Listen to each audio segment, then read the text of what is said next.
Tenemos el enorme gusto de volver a encontrarnos en estas deliciosas series de anécdotas y poesías con Ricardo Pallares en la radio Frecuencia 808 de Salinas y Radiográfica FM 89.3 de Buenos Aires en el programa de Fogón y Fogón.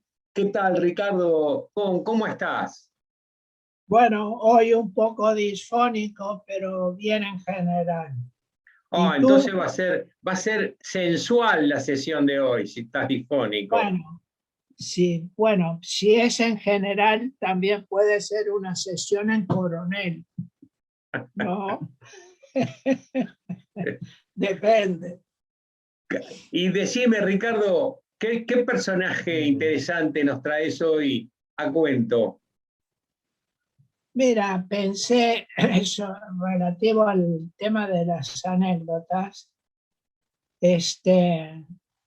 referir otra con Francisco Spínola, el cuentista y novelista nuestro, tan conocido y tan prestigioso. No antes sin aclarar, aunque de pronto sea innecesario, aclarar especialmente a la audiencia o a tus audiencias que las anécdotas refieren a episodios o hechos circunstanciales y que no se trata de elaborar el retrato de una persona o de una personalidad o de un creador, sino la evocación de algunos momentos que tienen elementos significativos, sobre todo con relación a su contexto profesional y a su obra. Y este sería el caso, ¿no? Así como fue en la audición pasada relativa a Roberto Ibáñez, podría ser relativo a Francisco Spínola. Inolvidable para todos los que cursamos la escuela en aquellos años, con Saltoncito, ¿verdad? Un inolvidable personaje de la literatura infantil, ¿no? Claro. Un paradigma, ¿no? Una narración llena de delicadezas y de sugerencias, muy propensa al espíritu imaginativo y de mucha riqueza en el lenguaje también. Sí, sin duda. No solo Saltoncito, sino también el libro Raza Ciega, la colección de cuentos, que se transformó también en un referente, un libro que se recopiló en el año 1926 y que fue, por lo tanto, anterior a Saltoncito.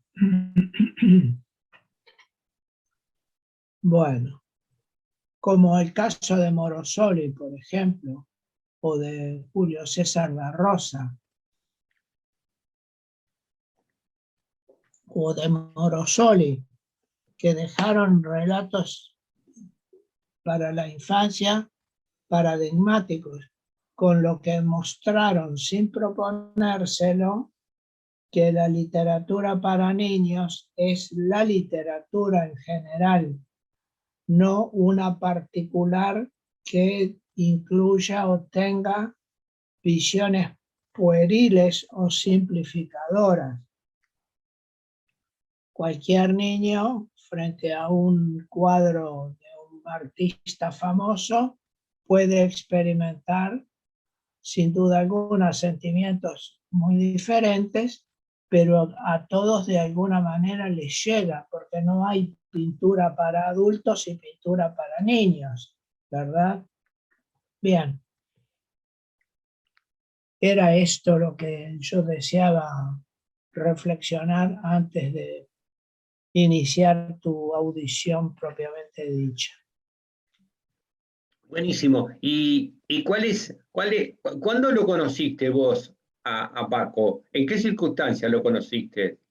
Lo conocí en Facultad de Humanidades, siendo profesor de literatura universal, y siendo yo un estudiante libre que asistía a las clases en ocasiones en las que verdaderamente podía, en otras me estaba forzado a faltar por razones de trabajo y demás. Así que lo conocí en Facultad de Humanidades y en rueda de amigos que siempre se producía de manera espontánea en los corredores y en los patios de la vieja facultad de la calle Juan Lindolfo Cuestas. Allí lo conocí y después lo empecé a frecuentar en sus conferencias, en sus reportajes, en sus artículos. Nos empezamos a encontrar en actividades culturales, lo que dio lugar a una amistad incipiente que luego de alguna manera simbólica se acentuó o se instaló más en el año 71, cuando el fallecimiento de Sara de Ibáñez, en que Spínola se me acercó para pedirme que yo hablara en el acto del sepelio, cosa que hice sin poder dominar al corazón que latía como sapo y con desespero. Era una situación para mí particularmente difícil y particularmente dolorosa, y era la primera vez en que me ocurría la circunstancia de hablar de un fallecido en el acto del sepelio. Fue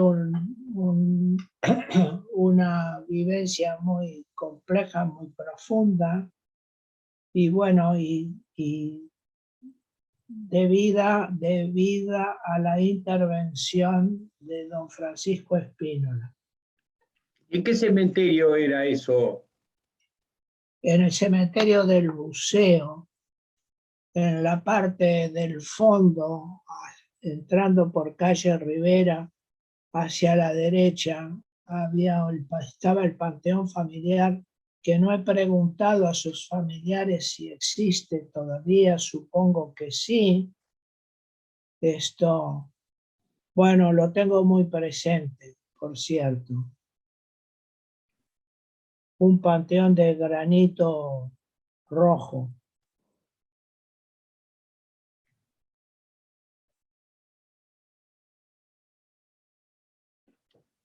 Y la anécdota de vivencia con Paco, contanos alguna. Bueno, veamos. Yo recordé por estos días una tertulia que tuvo lugar en la casa de Alcides Giraldi, quien fue miembro de mi primer tribunal de concurso en la actividad docente. Él invitaba a sus amigos o a un núcleo de ellos según circunstancias o temas, o según ganas de la amistad y de la charla. De modo que su casa era conocida y él y su esposa conocidos como grandes anfitriones, grandes en el buen sentido de la palabra. De manera que esa nochecita, que fue en el mes de junio del año, si no me equivoco, 72 o 73, en esa tardecita estaban los anfitriones, don Alcides Giraldi y Delia, su esposa, sus hijos, la querida Nora Giraldi, Daniel o algunos otros familiares, Francisco Spínola, su esposa, Roberto Ibáñez, estaba yo y alguien más, que en este momento no recuerdo, que pudo haber sido Jorge Ruffinelli. Bueno, pero lo cierto es que había un estado colectivo de sacudón muy grande porque eran los días de la llamada tragedia de los Andes. Ese episodio tan tremendo, tan terrible, acerca del cual la opinión pública se conmovió y en algún aspecto sentido se fraccionó o se dividió. Pero yo quiero referir esta anécdota al margen de los juicios de valor, porque hay sobrevivientes, hay familiares, hay amigos, y todos nosotros nos debemos un debido y profundo respeto, independientemente de las cuestiones filosóficas o religiosas que podamos pensar o creer. Muy bien.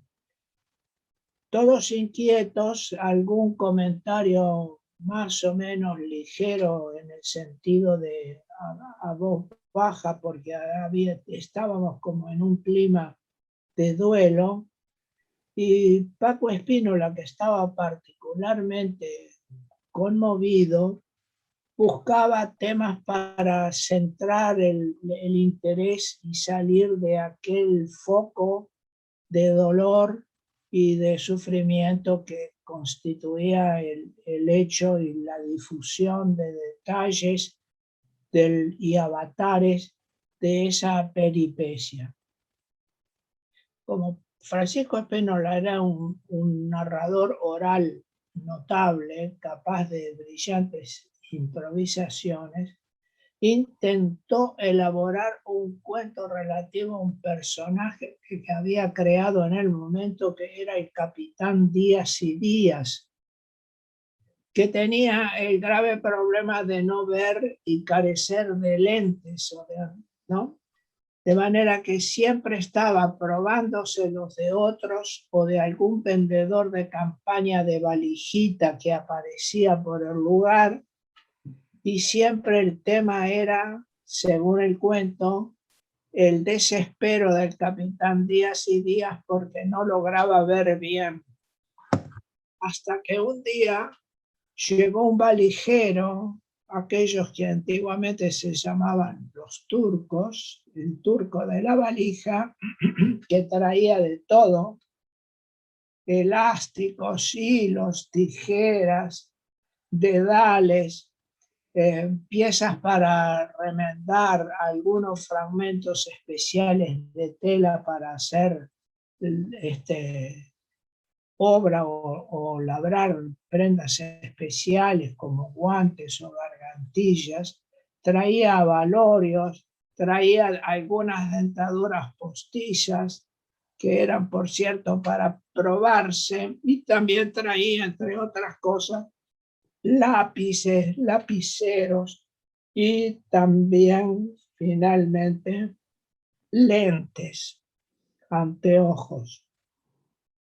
Y el capitán Díaz y Díaz había alcanzado a vislumbrar unos círculos de metal que para él eran indicio claro de que allí había un par de lentes. De modo que, como pudo, se los sacó al turco para probárselos y vio con deslumbramiento un mundo nuevo y diferente.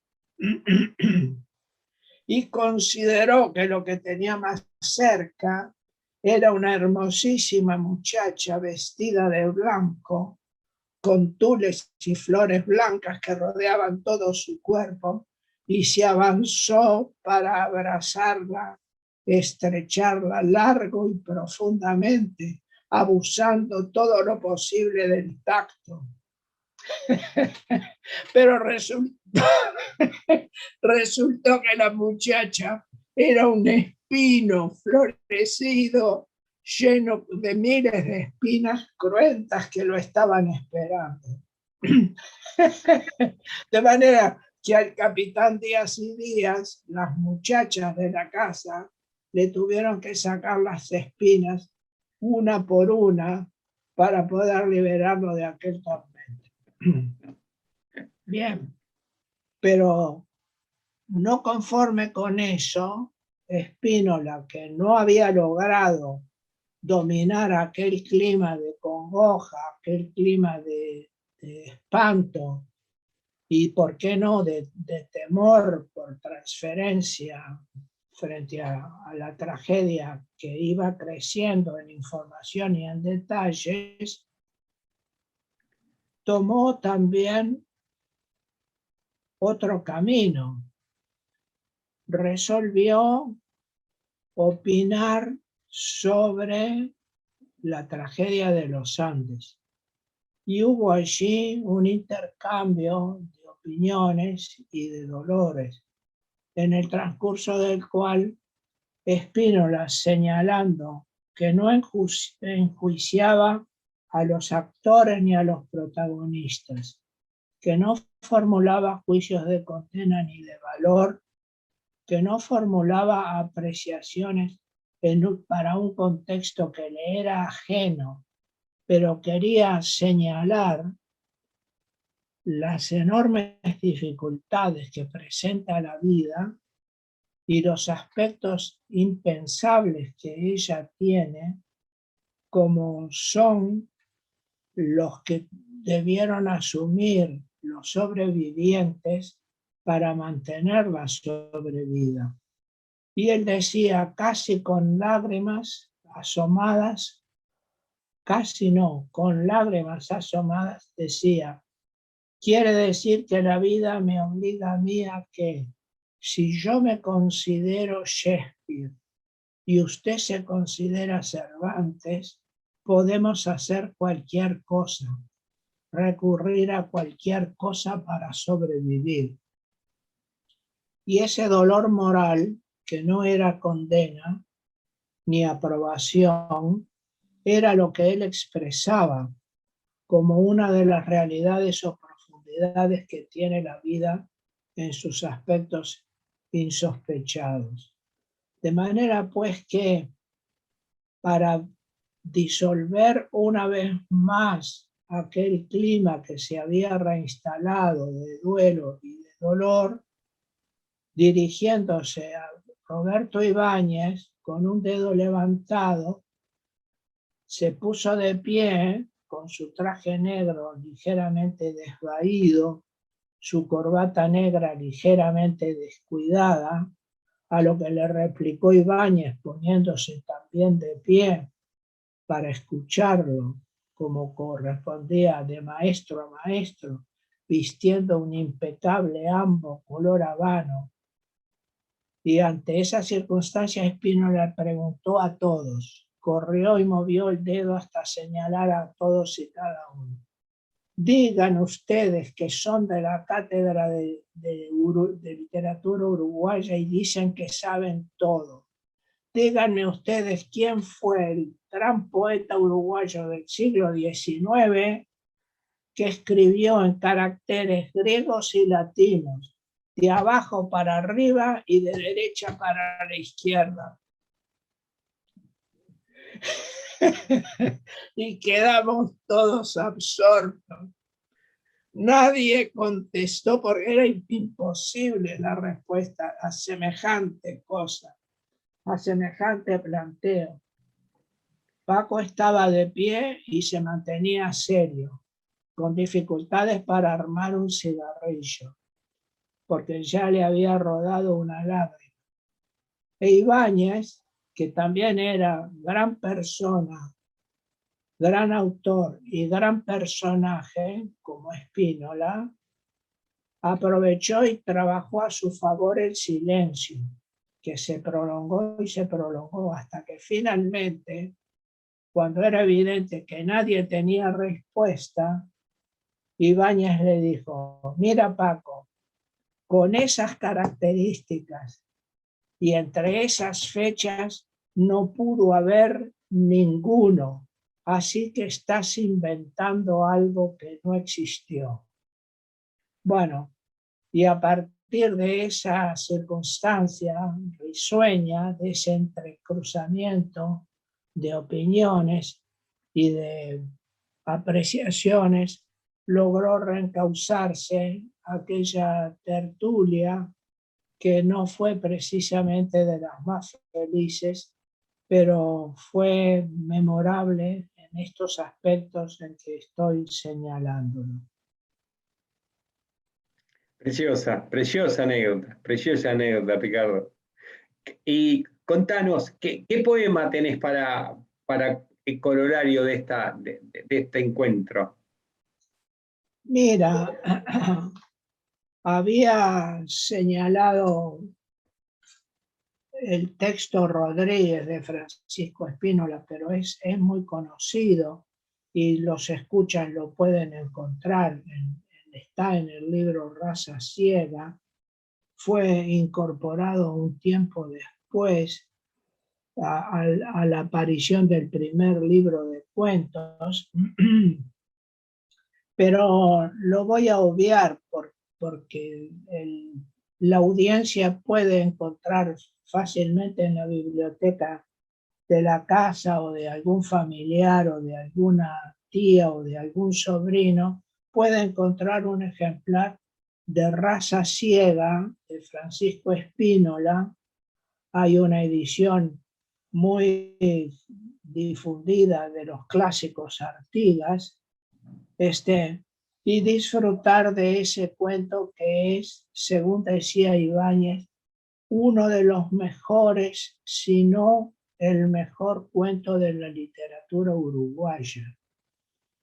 Con lo cual formulaba apreciaciones implícitamente narratológicas e implícitamente teóricas, porque desde el nombre del cuento, que es un apellido, el más frecuentemente usado en el Río de la Plata, hasta el acontecimiento, que tiene dos personajes y un solo actante, porque el diablo es Rodríguez al mismo tiempo.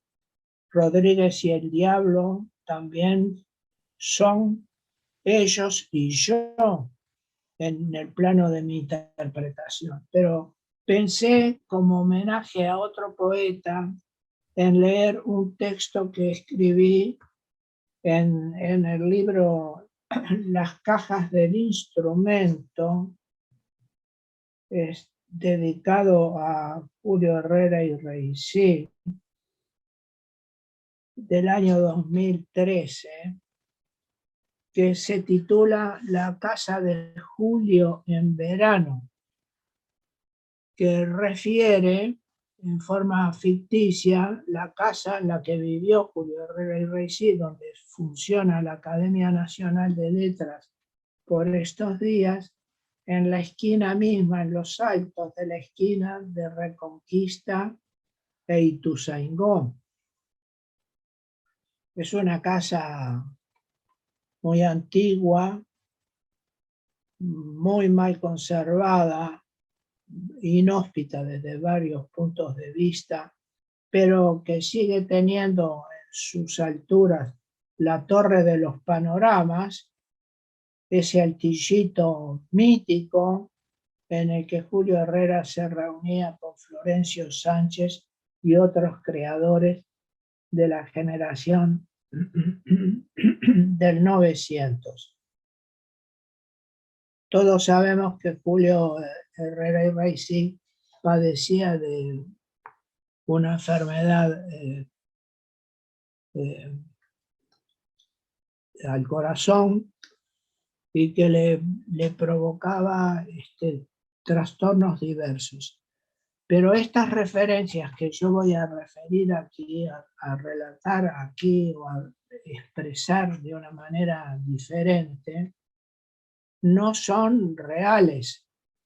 Una de las claves para entender todo lo literario y entender dichos y acciones de muchos de nuestros personajes históricos y artísticos consiste en que ellos, a través del lenguaje, tienen que crear una segunda realidad.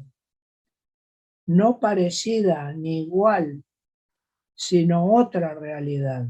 Agregar a lo existente la creación de algo.